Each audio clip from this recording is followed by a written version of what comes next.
What works for you, right?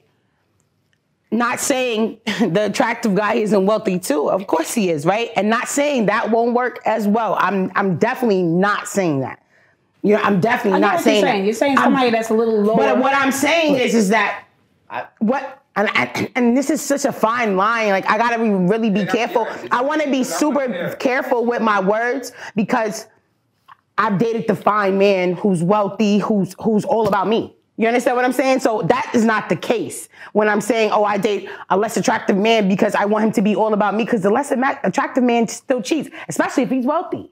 He cheats even more than the pretty boy. You understand what I'm saying? So that has nothing to do with it. I think the mentality, now I know where I want to go with this. It's the mentality of a 4. He necessarily doesn't have to be a 4 or anything like that. The mentality of a 4, where he feels like, listen to what you're actually saying. Yeah, you're literally saying that this man has the mentality of a 4. Yeah, like, let's keep it right. Hold on. I'm just saying, it's very abrasive, and I literally just I feel like it has to be more of an emphasis on this really coexisting between the partnership. Like, the materialism, that is what lies within the superficial thing that we're talking about. The superficial aspect, this is superficial love. It's all within this, the clothes, the jewelry, all these but that just goes back to your love language. So if not everybody is wearing Balenciaga or whatever, if not everybody's wearing Balenciaga and not everybody's trustworthy, which one would you prefer? Would you prefer him to buy you that gift, or would you prefer him to actually just be a trustworthy man? Yo, I'm gonna keep it 100 with you, right? That sounds really cute. Yeah. The fact of, would you rather a trustworthy man or the Balenciaga? Hold on. Love languages are different. It's a genuine question.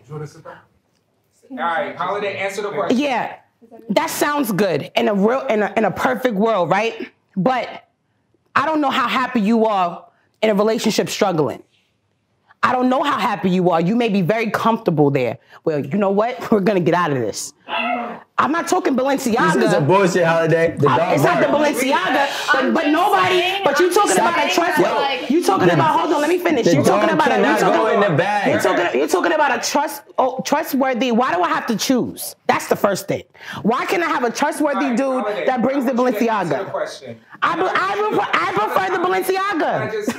It's not just the answer, because that'll be the fucking clip that you take that says, do you choose trustworthy over Balenciaga? And I say Balenciaga, and the niggas is trying to rip a new asshole. It doesn't matter. Truth. But it's not the truth. It's not the truth. What I'm telling you is that why can't I have both? Why can't he be trustworthy and buy me fucking Balenciagas? You can have both based on who you choose as a reflection of what you can give to him. I'm not choosing. I'm getting trustworthy and Balenciagas. Just as much as you get is as much as you should give. I'm not choosing. And the Balenciaga guy, hold on. And the Balenciaga guy who's not trustworthy, he can get packed up too, because there's a plethora of men who know how to do both. Listen, all I'm saying is either way, the Balenciagas are going to be paid for because the success would lie within yourself. Because at the end of the day, I'll be honest with you, most women in 2021 are superficial. And most women in 21, they're superficial. And guess what? They rather, in a woman, and it's crazy, I personally feel like in a woman's mind in 2021, most women, especially the new generation, feel like their man is cheating anyways. So they might as well get paid or get gifts by the man who's cheating on them than be cheated on by somebody who can't give them as much. And what's being promoted by all these women is to finesse their men.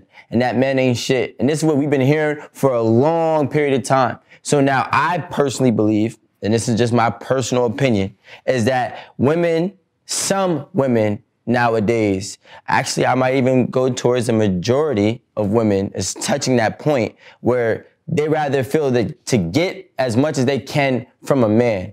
Because a man, whether he's a 4 or a 10, ain't shit. A man, whether he's a 4 or a 10, is gonna cheat. A man who's a 4 or a 10 can't offer as much, outside of the materialistic aspect. So I feel like we're just, as men, are trying to be milk dry, whatever resources that we can give in a relationship because of what's the stigma that's being put on men in today's age. I believe he's right. Majority.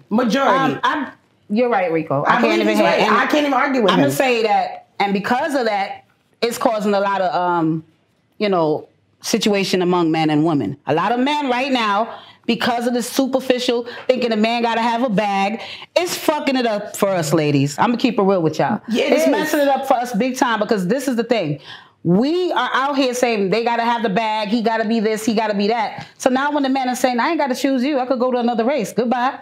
You know, and that's why you have brothers out here could point out the fact that you're not qualified and you're fat, you're not cute enough, and they go by numbers now. These are the, ladies, we got to look at the fact that if we're out here putting out what we want, the men are going to say the same thing. So now the heat is on us, like, oh, why do all the men is counting us as numbers? But we out here saying we want the bag. We got to take, it's both of us. It's like a seesaw. You have to take both. Look at both situations. Women, we're fucking up. The men are fucking up. But at the end of the day, anything negative you put out, the negative is going to come from it. If we're out here as women telling the men, y'all got to have the bag, the men are saying, we don't need you. I'm not going to lie to you. T, I'm not going to lie to you, right? When I was in the dating scene and single, after being through like different type of men, right? After Rico saying what he's saying and that, a man is thinking, you're this girl. The girl he just named, he's already dissected you, you're this girl, right? I would take a different approach. Because that stigma is there, if I'm looking for something significant, if I'm looking for something real, even though, yes, I like the glitz and the glam, I would have to downplay what I really wanted to land the man that I wanted, if that makes sense. So I wouldn't ask for anything for a long time, even if I needed it. Because I wanted to be something different for him. Even though once we got into the relationship, he gave, and the more he gave, the more I asked. You understand what I'm saying? I got comfortable. You understand what I'm saying? I was able to say, okay, now I can move how he's talking about, not drain him, but be able to say, I want this, I need this, and know that he's gonna give it to me, right? But in the beginning, if I had came off that way, already knowing that he thinks the way he's thinking, that the majority of women are like that, I would get nowhere. So I had to be something different. But you're finessing us at the end anyways. No, you're not finessing it because you know what happened? You start learning, I ain't gonna lie, you go into it with the trickery. I'm gonna keep it a buck. Being honest. You go into it with the trickery, but what happens is you end up tricking yourself.